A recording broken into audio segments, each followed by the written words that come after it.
Next definition. What was the last and what will be the next? Multiplication of a vector by a scalar is the next one. Okay, very good. So in the last discussion, we were studying about the vectors, types of the vectors, addition of the vectors, how to add the vectors and their properties. Subtraction of vector is not there, addition of vector is there, subtraction of vector is not there. If it is not there, we can add one more point here. In addition of vectors, as I explained a plus b, how to add, but how to subtract, I did not explain, I think, last time. So how to add the two vectors using vector a, vector b, using parallelogram law of vector addition, as well as we can use vector law, triangle law of vector addition. Initial point of first must coincide with the terminal of the second, and the first initial point of the second must coincide with the terminal point of the first, and the third side will represent the sum of the two vectors. So it was the addition of two vectors. Two vectors like this. This is a vector, this is b vector, then this is a plus b. a से b तक जाओ, b से c तक जाओ, उसका सीधा रास्ता a से c चले जाओ. ठीक है, ये होता है एडिशन ऑफ वेक्टर्स. जैसे हम ऐसे मान लो, कॉन्वेंट स्कूल से निकलकर पहले हम गोमाबाई तक गए, कॉन्वेंट स्कूल से निकलकर गोमाबाई तक गए, गोमाबाई हॉस्पिटल तक, गोमाबाई हॉस्पिटल से निकलकर हम सुंदरम टॉकीज तक गए. ठीक है, कॉन्वेंट से कहाँ जा रहे हैं, देखो तिरछा ले रहा हूं ना मैं, आपको समझ में आ रही होगी ये तो लोकेशन. नीमच के लोकल पीपल को इतना तो याद रहता ही हमें. कॉन्वेंट से गोमाबाई गए, गोमाबाई से सुंदरम गए, तो सीधा रास्ता कॉन्वेंट से सुंदरम चले जाओ. सुंदरम सिनेमा, सुंदरम टॉकीज की बोल रहा हूं मैं, आगे आपको यूनिवर्सिटी तरफ, है ना. तो ए से बी, बी से सी, ए प्लस बी हो जाएगा उनका सम. ये एडिशन ऑफ टू वेक्टर्स होता है. इधर से उधर जाके उधर जा रहे, सीधा रास्ता इधर से चले जाए, तो ये डिस्प्लेसमेंट होता है. एक्चुअली ये डिस्टेंस नहीं होती है, वेक्टर है ना, इसलिए. अगर हमको इसमें सब्ट्रैक्ट करना है, सब्ट्रैक्शन, तो देखो अगर हमको ए वेक्टर में से बी वेक्टर को सब्ट्रैक्ट करना होता है ना, तो subtraction is the reverse procedure of addition, या बचपन से पढ़ते आ रहे हैं. इसलिए इस वेक्टर का सब्ट्रैक्शन भी कैसे किया जाता है. एक वेक्टर आपने ए लिया, दूसरा वेक्टर बी लिया, दिस इज बी, लेकिन आपको ए में से बी प्लस करेंगे तो वो तो ये बनेगा, this is A plus B, this is A plus B.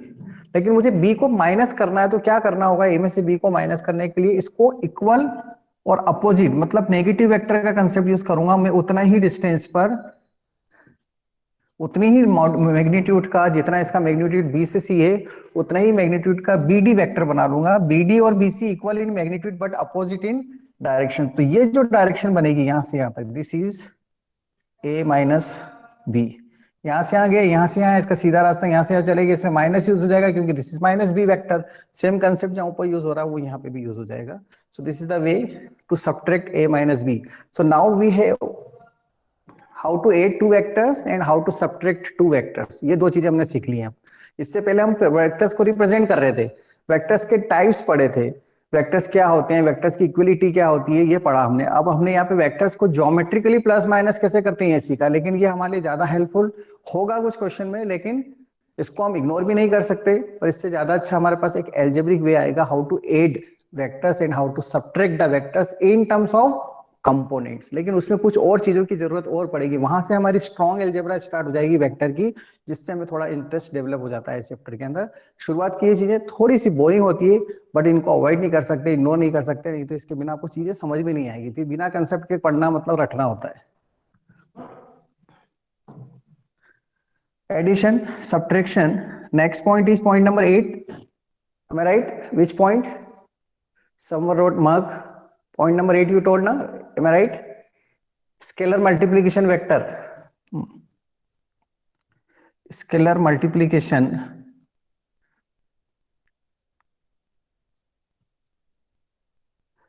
Scalar multiplication with vector.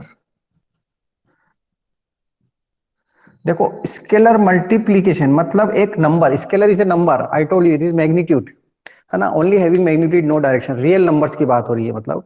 तो एक रियल नंबर आपको गिवन है, मान लेते हैं वो हम टी है और के है, ठीक है, और एम है और एन है।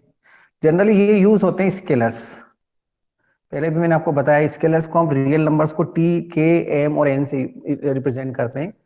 ये एक स्केलर है और एक वेक्टर है मेरे पास, दिस इज वन वेक्टर। अभी तो मैं ऐसे रिप्रेजेंट करूंगा, मेरे पास वेक्टर है मतलब एक सपोर्ट होगा, एक डायरेक्शन होगी और उसका एक मैग्नीट्यूड होगा। ये तीनों चीजें मिलकर तो क्या बनती है, वेक्टर बनती है। तो वेक्टर को geometrically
not okay.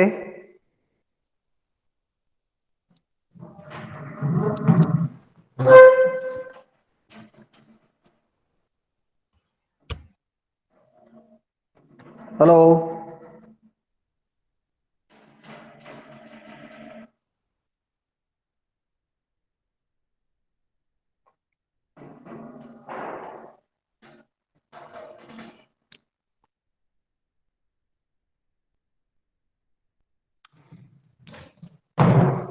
Okay.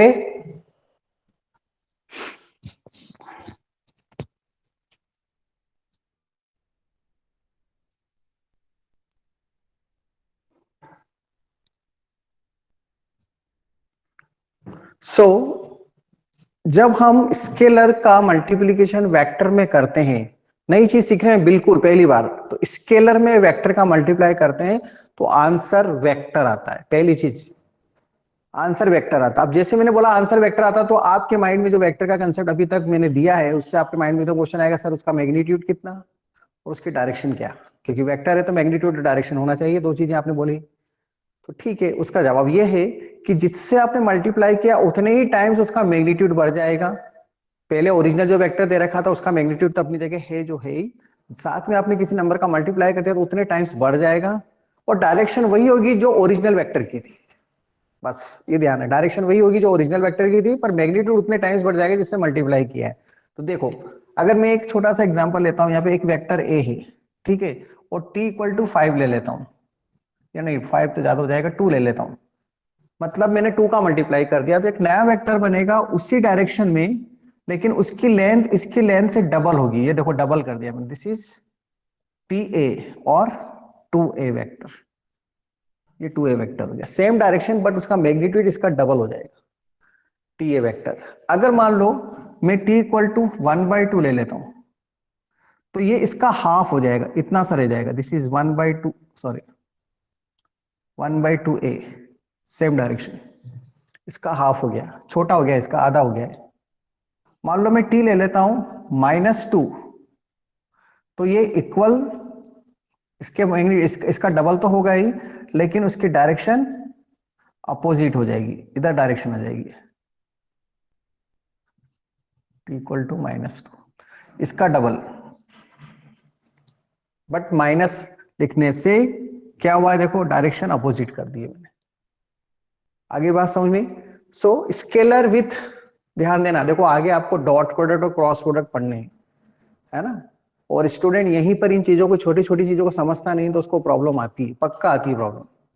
Plane के स्ट्रेट लाइन के क्वेश्चन में यही होता है कि तरुण सर पता नहीं ये क्या बोल रहे हैं यार, कि यहाँ पे देखो डॉट नहीं है, यहाँ पे स्केलर नहीं है, यहाँ पे क्रॉस है ना, इसलिए आंसर ये आएगा। तो वो शुरुआत यहाँ से हो जाती है इन चीजों की, कि एक वेक्टर में जब हम स्केलर का मल्टीप्लाई करते हैं तो आंसर एक वेक्टर आता है। पहली चीज ये आंसर वेक्टर है और इसके बीच में ना तो डॉट लगा हुआ है ना क्रॉस लगा हुआ है, मतलब आपको ऐसा नहीं लिखना है, ये गलत हो जाएगा।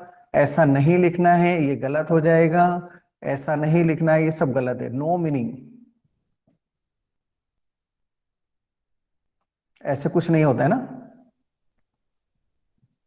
ये कुछ मीनिंग नहीं है इनका। There is no meaning. Vector पढ़ते समय ऑर्डिनरी मैथमेटिक्स में तो हम बोलते हैं सर यहाँ कुछ डॉट लगाओ या क्रॉस लगाओ, मतलब मल्टीप्लाई होता है एलजेब्रा के अंदर, ऑर्डिनरी एलजेब्रा में जो हम पढ़ते हैं।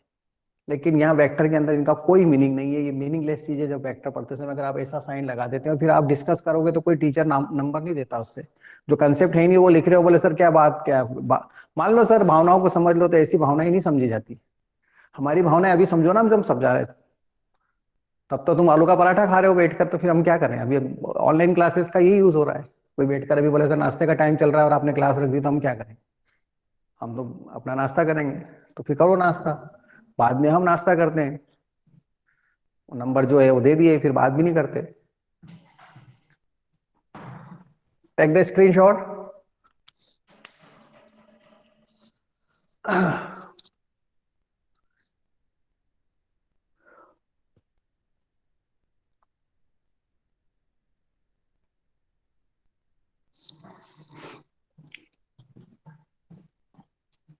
Next definition,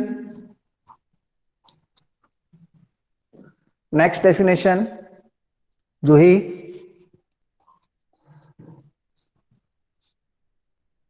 9 properties. Okay, properties. Point number 9 properties.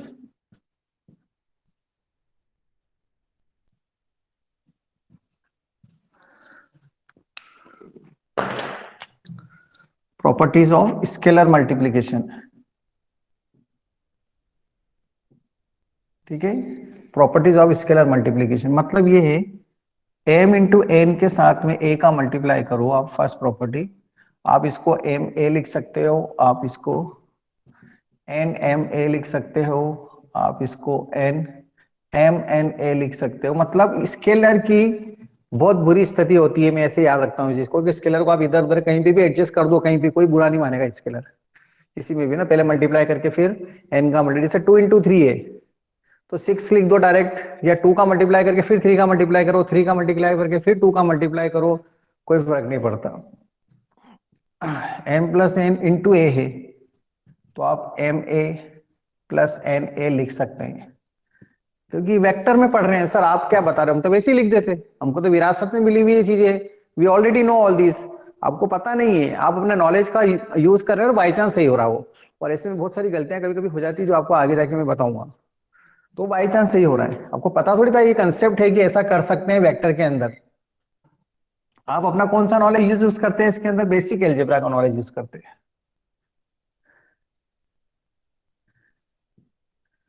दो वेक्टर को प्लस करके उसमें स्केलर का मल्टीप्लाई करना है।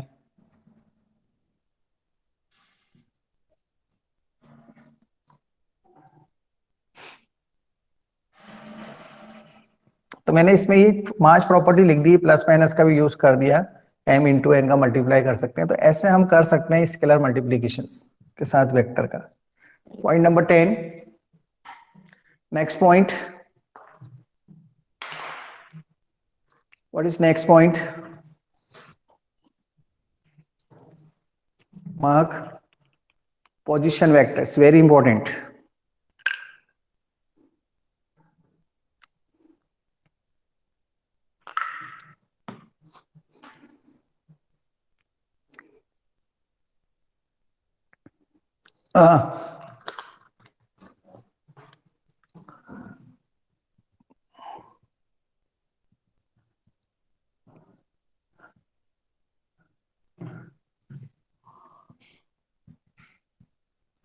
देखो इसको शॉर्ट में मैं पीवी लिखूंगा, है ना।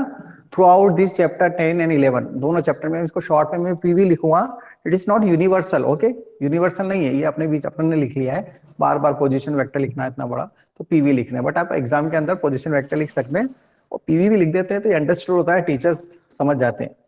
पर अचानक किसी दिन आप ये पूछो सर ये पीवी क्या, इतना पढ़ाने के बाद मान लो मैं 10 दिन इस चीज को पढ़ा दूं पीवी पीवी, और एक स्टूडेंट मेरे से पूछे सर ये पीवी क्या लिखते हैं यार ये बार बार पीवी पीवी, तो फिर बताओ हमारे ऊपर क्या गुजरती होगी, आप सोचो। तो ऐसा मत पूछ लेना ना, अभी बताया है। हाँ, जो 72 स्टूडेंट है तो आज 15 बच्चे अपसेंट है, 20 बच्चे, 23 स्टूडेंट अपसेंट है, वो बोलेंगे सर कब बताया, कब पढ़ाया, पढ़ाया था क्या? पड़ोसी से पूछेंगे बताया पढ़ाया था क्या? तो position vector of A point is given P और ये पॉइंट है O।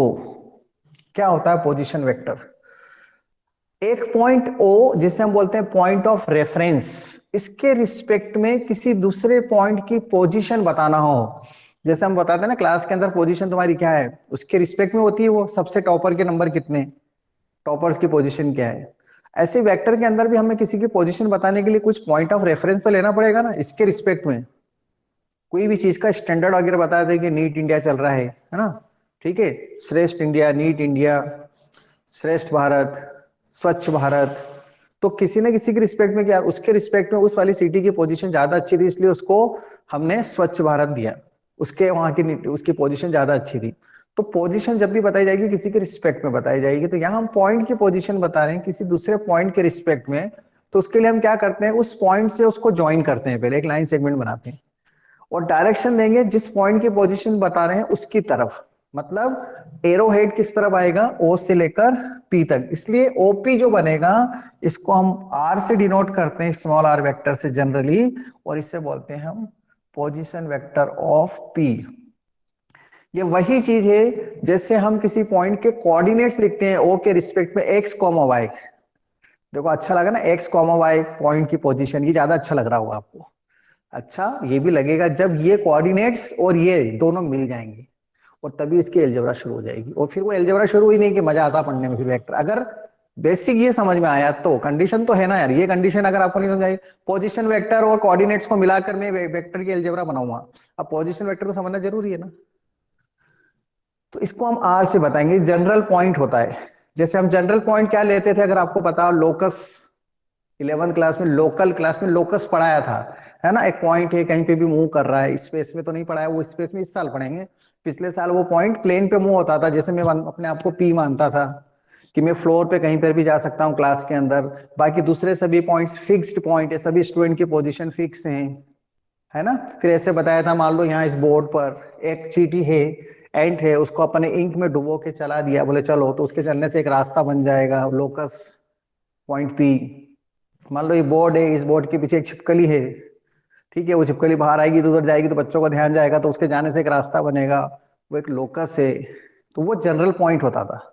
जनरल पॉइंट कहीं पे भी जा सकता है, और उसका पोजीशन वेक्टर यहाँ पर R होगा, वहां पर क्या होता था x, y, let P is a point with x, y, यहाँ पे लिखेंगे let P is a position, let P is a point with position vector R, ऐसा लिखेंगे। तो ये R आज के बाद जब जब भी यूज होगा ना, ये क्या होगा, क्या होगा बताओ, कोई एक लिखकर बता दो, ये पी आर पॉइंट जब जब लिखेंगे, yes, position vector of general point, position vector of general point, ये बात ध्यान रखना। तो position vector of A point की ये डिफाइन है। नेक्स्ट पॉइंट क्या है, position vector of a vector आया है, लिखा है क्या, okay, position vector of vector in terms of PV, okay, position vector of vector in terms of position vector, हाँ एक ही बात होगी, मैं दो दो बार लिख रहा हूं, vector, vector in terms of position vector और position vector of a vector, बात एक ही है। तो अभी पॉइंट था, दिस इज पॉइंट, देखो ध्यान दो आप, ये पॉइंट है और ये वेक्टर है।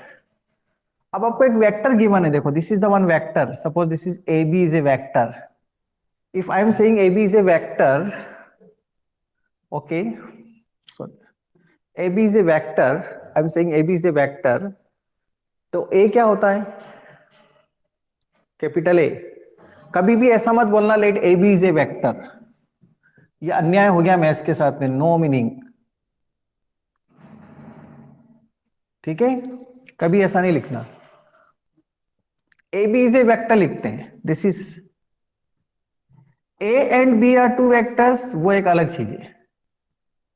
दोनों में वर्ड्स में ध्यान दिया आपने, वो छोटी सी बात बोल रहा हूं मैं, A and B are two vectors ऐसा लिखेंगे, A B is a vector ऐसा लिखेंगे, ठीक है, ऐसा कभी नहीं लिखना A B is a vector.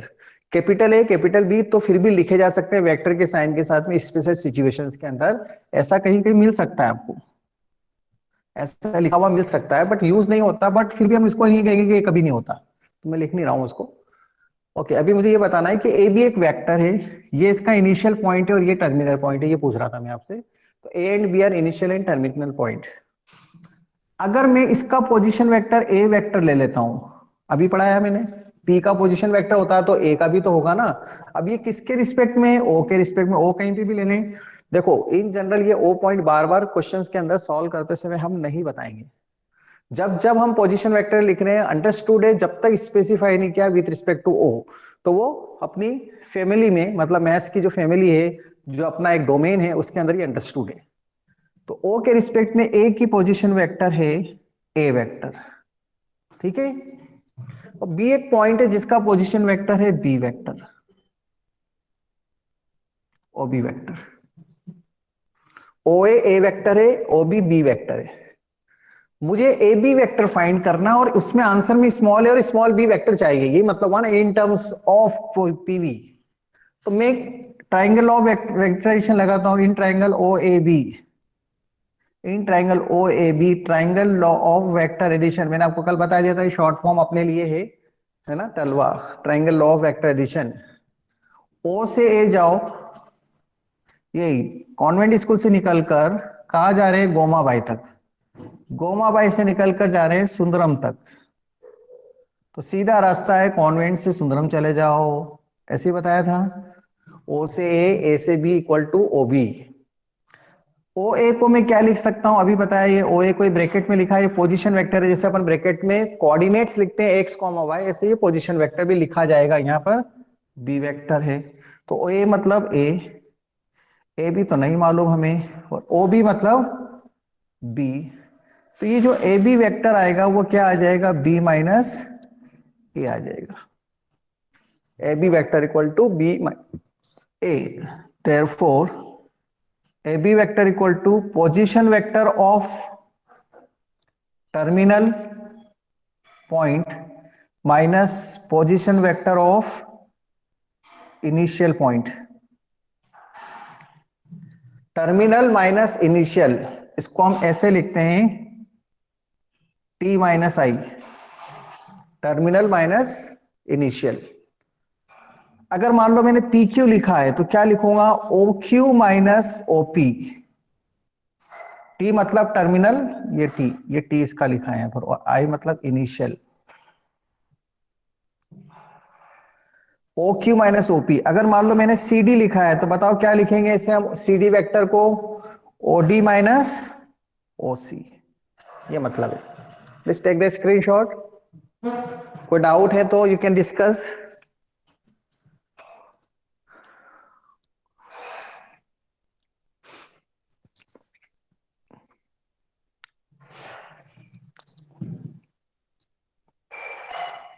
A I L के बारे में आपको मालूम पड़ गया होगा, है ना, A I L, art integrated learning.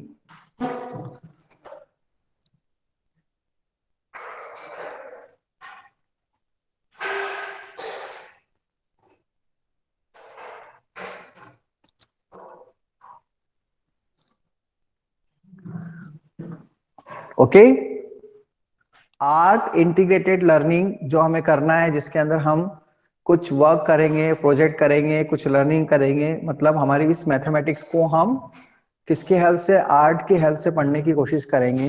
तो उससे रिलेटेड कुछ वर्क मुझे आपको असाइन करने हैं, ठीक है, बता दूंगा किस तरह से क्या करना है।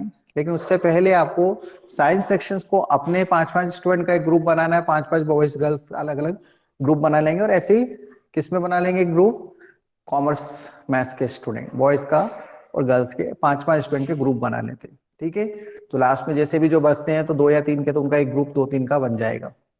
अगर 51 स्टूडेंट है तो एक ग्रुप में 6 स्टूडेंट हो जाएंगे, और अगर 4 बच रहे हैं, 3 बच रहे हैं तो उनका ग्रुप अलग हो जाएगा, 2 बच रहे हैं तो 7 तक कर सकते हैं, लेकिन एक से ज्यादा ग्रुप 7 का या 6 का नहीं होगा, बस ये ध्यान रखना है, अपने हिसाब से बना लें, और उसकी लिस्ट आप महक को दे देना।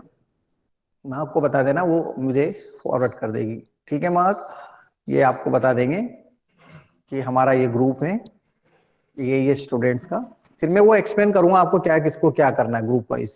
ओके, यहाँ ऑनलाइन ही अपन सब समझेंगे उस चीज को। महक को कोई प्रॉब्लम हो तो फिर अपन किसी और स्टूडेंट का ऑलरेडी उसके पास शायद सभी टीचर ने कुछ वर्क दे रखा हो, तो वरुण आप हेल्प कर देना महक की।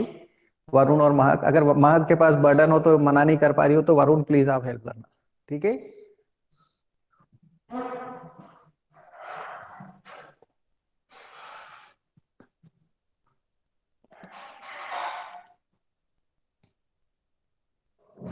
ओके ठीक है, ओके गुड महक।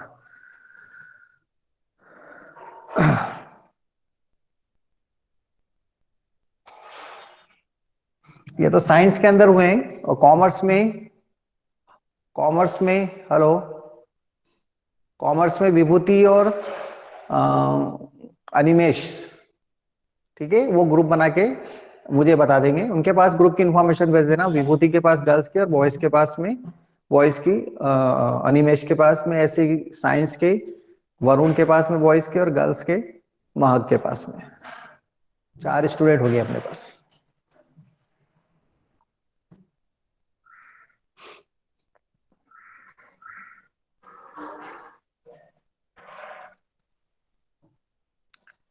नेक्स्ट पॉइंट महक,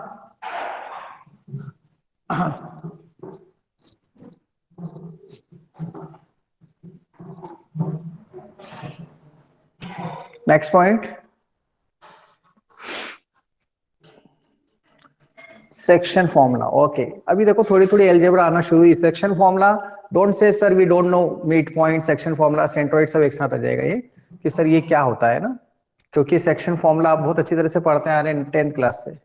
तो ये एल्जेब्रा आई थोड़ी सी, थोड़ी थोड़ी एल्जेब्रा आई, थोड़ी थोड़ी खुशी होने लगती है यहाँ से। हाँ कुछ आ रहा है वेक्टर, ये ज्योमेट्री में ना लाइन बनाना, पैरेललोग्राम बनाना, ट्रायंगल बनाना। ये 9th के बाद तो 10th के बाद तो बिल्कुल इच्छा ही नहीं हुई सर, हमने 11th क्लास में पढ़ा है। अगर 11th में पढ़ा है तो लोकल वालों के लिए तो फिर आज भी कुछ भी चीज इच्छा नहीं है उनकी, कुछ भी पढ़ना नहीं चाहते हैं। तो सेक्शन फॉर्मूला, देखो जो चीज हमने कोऑर्डिनेट ज्योमेट्री में कोऑर्डिनेट से पढ़ी थी वही चीजें अब यहां पर हम किससे पढ़ने जा रहे हैं, पोजीशन वेक्टर्स। इसलिए पोजीशन वेक्टर बहुत इंपॉर्टेंट था। सेक्शन फॉर्मूला कैसे है, देखो ए पॉइंट दिया है, बी पॉइंट दिया है, इसका पोजीशन ए वेक्टर है, इसका पोजीशन वेक्टर बी है, और ये ए से बी की तरफ डायरेक्शन है, ए बी वेक्टर हो गया। मान लो यहां सी एक पॉइंट है जो इसको m/n के रेशियो में डिवाइड करता है। पहले अपन इसको m1/m2 लिखते थे, बस यहाँ m/n लिख रहा हूं, आप m1 m2 भी लिख सकते हैं, कोई प्रॉब्लम नहीं, रियल नंबर्स हैं। जो सी पॉइंट है वो इसको m/n के रेशियो में डिवाइड करता है। तो सी पॉइंट का पोजीशन वेक्टर मतलब सी वेक्टर क्या होगा, अगर ओ के रिस्पेक्ट में इसका पता है, ठीक है, ये बी है, ये ए है, तो बताओ ये क्या होगा, सी। तो इस सी पोजीशन वेक्टर मतलब ओ सी पोजीशन वेक्टर होता है सी वेक्टर इक्वल टू, जैसे आप लिखते थे m1x2 प्लस m2x1, ऐसे इसमें भी करना है mb plus na whole upon m plus mb plus na upon m plus n। ये होता है सेक्शन फॉर्मूला, बहुत खूब यूज होगा क्वेश्चंस के अंदर, कहीं पे भी किसी भी जगह प्लेन चैप्टर तक। Mid point formula, image find करना है, डायरेक्शन कोसाइंस, डायरेक्शन रेशियोज, कहीं पे भी यूज हो सकता है।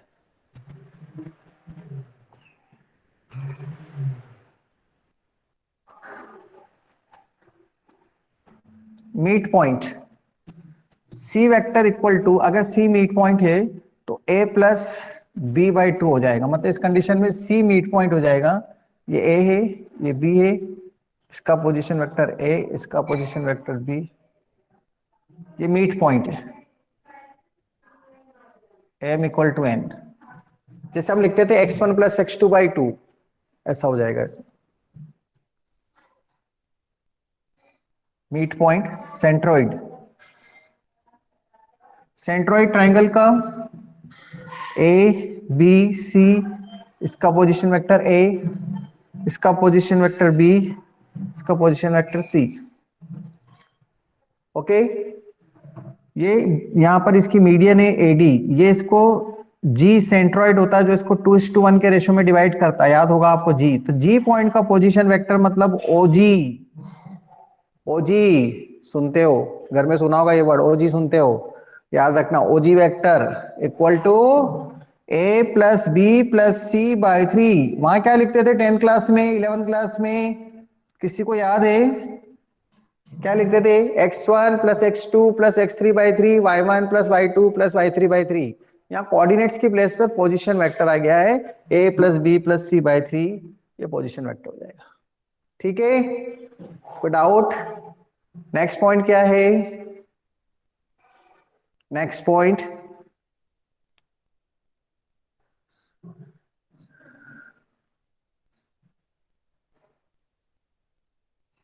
हेलो, ओके वेरी इंपॉर्टेंट, मेरे को ये सुनना था, कंपोनेंट्स ऑफ ए वेक्टर होगा शायद। कंपोनेंट्स ऑफ ए वेक्टर मतलब कल की क्लास बहुत इंपॉर्टेंट है, ठीक है, क्योंकि यहां वेक्टर की अलजेब्रा शुरू हो जाएगी कल। Don't leave the class tomorrow if, condition है, अगर मैं लेता हूं, कंडीशन हो सकती नहीं भी लूं किसी कारण से तो बात अलग है। Take screenshot,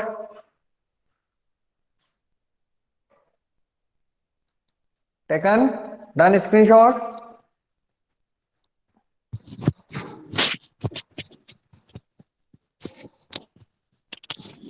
leave meeting.